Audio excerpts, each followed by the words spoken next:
నీ పేరేంటి? రత్నవేలమ్మా. నీ పేరేంటమ్మా? అమ్మా నా పేరు జానకి. నీ పేరు? నా పేరు నోకరాజు. నీ పేరేంటి? నా పేరు మిస్నేస్ అండి. మిస్నేస్ అండి. మిషనేష్ ఏంటి? అంటే యాక్చువల్లీ నా పేరు మల్లేష్ అండి. ఊళ్ళో నేను చేసే పనులు అందరికి నచ్చి మిస్నేస్ మిస్నేస్ అనేవారు. అవునమ్మ గారు మీ పేరేంటండి? పువ్వు అయి ఉంటది. రోజా.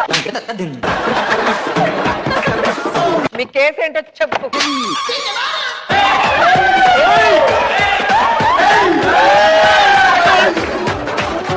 చెప్పు.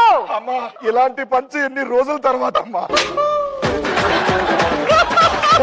మొదలు పెడదామమ్మా.